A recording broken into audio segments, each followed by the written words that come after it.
Welcome to the amDirt Not Guide on the Boneshaper. At a glance, good hand size, low health. You're all about summons and have abilities to buff and control them. Many of your actions cause damage to you, so keep an eye on your HP. As a side, you have some great poison and curse options. Dark and grass elemental affinities. Pairs well with classes that can grant move or attacks to allies. Rules. Before we get into the guide, a few rule notes on how they impact the Boneshaper. The rules for summoning are that they need to enter the world in an empty hex. As a quick rule of thumb, this means no overlay tiles. Open doors and corridors and pressure plates can be summoned into, and tokens do not count towards occupation of a hex, so numbered, lettered, loot and player tokens can also be summoned into. Summons take their turn before the Boneshaper. If you have multiple, they take their turns in the order in which they were summoned, so it's important to keep a track of the order. If a summon cannot find a focus, you have the option of doing a move +0 toward the summoner. With that out of the way, let's look at skeletons. These guys are your bread and butter, and you have multiple cards on which you can summon one or more. They don't hit particularly hard or move very fast, but just the sheer number of them makes a great first wave of defense, and if you can get them focusing on the same target, they can be effective in taking enemies down.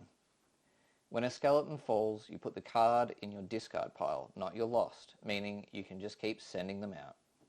Other summons. In addition to your army of skeletons, you have some more interesting summons in your undead menagerie.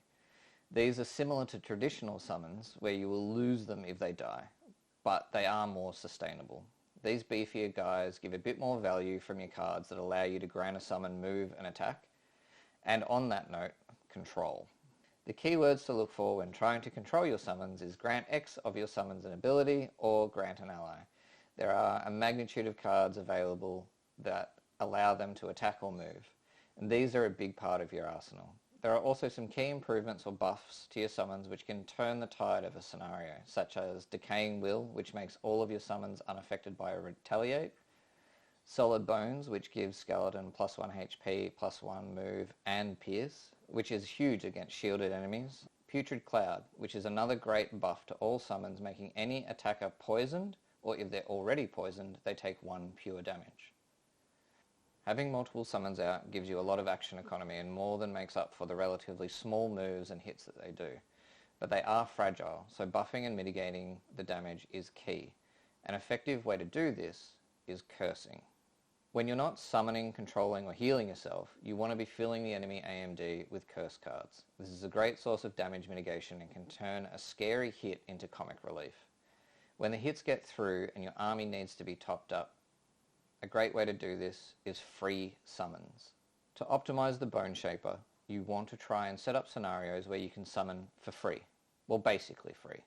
What I mean by free is being able to use the summon action from a card in your discard pile. Here are some examples. Malicious Conversion is predicated on a melee hit killing an enemy. You can then summon from your discard. The only downside is that it's a lost card. Bone Dagger. Make sure you communicate with your team on this one and set up a way to kill. This lasts the whole round and doesn't have to be you that kills it. Grave Digging. This is for getting out bigger summons and gives you a chance to use the bottom action of the big summon card and then summon it from your discard pile.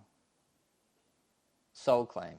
Again, make sure you have an enemy on the chopping block this round before you put this card in play, and that there's an empty adjacent hex, as enemies are not considered to be adjacent to themselves, meaning you can't summon in the space that the monster died. Using this method allows you to pull out summons even when these cards have been used, so if you find yourself alone in the world and no summons in hand, look to this method to bring your army back. Killing summons. The last key skill for the Boneshaper to understand is killing summons. The idea here is that you kill the summon to enhance an attack. There are 2 cards that use this feature. Exploding Corpse. It's a loss, but given the right circumstance, could be devastating.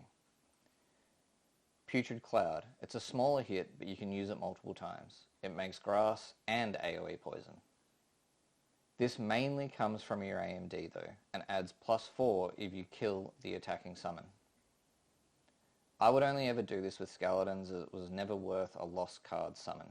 Doing this before a rest can give you more options to choose from when losing a card if you would rather bin a skelly instead of risking losing a control card. Level brackets. 1 to 2. Use these levels to get a grasp on controlling your summons and summoning, as well as managing the yo-yo, which is your health. Keep your skellies in the front line and let them soak the big hits for the team. You can start throwing out some curses. These always come at the worst or best times. 3 to 7. I feel like this is where you need to pick a path, big summons or a buff skeleton army. Either way, you'll always have skellies running around, but there are some key cards which will shape your playstyle either way. Summoning from your discard starts to become vital, so get a grasp on these cards. Summons impact your available cards as well. So if you need to pull some skellies out of the battlefield to get them back in your discard hand before rest, don't be afraid to, they don't have any feelings. 8 to 9. By now you should be a master necromancer, throwing your dead at the enemy and keeping that monster modifier deck full of curses. The damage potential at this point is crazy and fun for the whole party. For me, it was hard to look past the Bone Horde, but if you are playing with the ranged summons, these look like a ton of fun as well. Perks. Personally, I always take ignore scenario or item effects first due to the long-term mitigation of bad stuff. I took the 2 ticket as soon as I could to have a summon acting in round 1. For the amD modifiers, I went with summon heals, curses, and elements. Masteries. I did end up getting the player summon round 1, have it kill 6 enemies and stay alive. Once I had the Bone Horde, it really wasn't an issue. Killing 15 summons is possible, but it's something I feel like you need to plan around and make sure that you have the cards as well as the amD modifiers. Items. Heal pot. The end. No, but in all seriousness, look for items that allow you to impact your summons, be that move, attack, or give them a buff. You don't need any of these to function, but having 1 or 2 will make a difference. On the head, Inspiring Helmet is great for doorways, loading up the Horde, or just in general. On the chest, Warden's Robe is a great way to keep a summon alive. Same with Mantle of Summoning, if you know which summon will be taking damage. Single hand item, Protective Scepter acts the same, but 1 less shield. Detonator damages all enemies for 2 and wound when a summon dies. Horn of Command allows you to decide how the summon acts. I'd use this pretty regularly on round 2 to have my initial skelly move into the Horde. Exquisite Map gives an ally move 3, great for moving skellies or teammates in and out. The Black Earth Codex from the solo scenario is awesome for generating elements and topping yourself up. Boots, Endurance Foot Wraps, not bad for self-healing. Tranquil Shoes are even better and really easy to use given the Boneshaper has high initiative cards. Opulent Shoes makes you go before your summons, which is an absolute game changer. I wish I had these. Pockets, Heal, Stam, the usual utility, but the main one that stood out was Deeper Earth Brooch. Consume an element to ward yourself, then you can do the big 2 Skelly summon from Rotting Multitude for a net of 0 health. My advice. My biggest piece of advice for early levels is make sure your summons get a turn before they turn into fodder.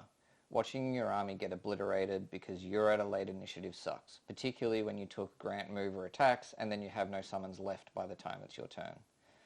Summon at a late initiative, then act early the next round. Make sure you have a way to heal yourself outside of cards and keep yourself topped. Summon, top. Summon, top.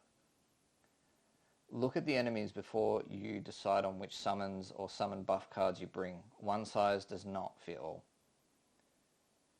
On scenario with doors, either stay away from it until your party has moved through it, or try and push the summons through as quickly as you can so you don't become the guy blocking the door, or have to hear about how the party's stuck in the skeleton queue. For me, once I got the Bone Horde, it was GG. I would use control moves to feed the skeletons into the Horde while cursing, then summon for free and just keep feeding him. Once he was big enough, I'd always keep a Skelly or 2 in reserve. And for the level 9 card, I actually went back and took the other level 8 card just so I had more curses. The reason the Horde is so good is that its damage is increased for each token, maxing out at 8. But more importantly, you can lose a token to negate 1 instance of damage. So for small hits, you just take it from the HP and top him up. For a big hit, you lose a token, and then feed him a skeleton to get it back. Summary. The Boneshaper's cards really complement and immerse you in the theme and is a great improvement on the summoner from Gloomhaven.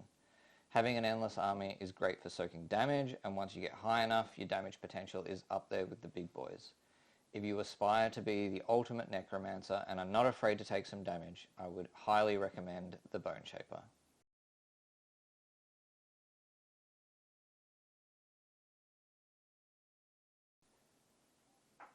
That's not a nice thing to add into my script, Teddy.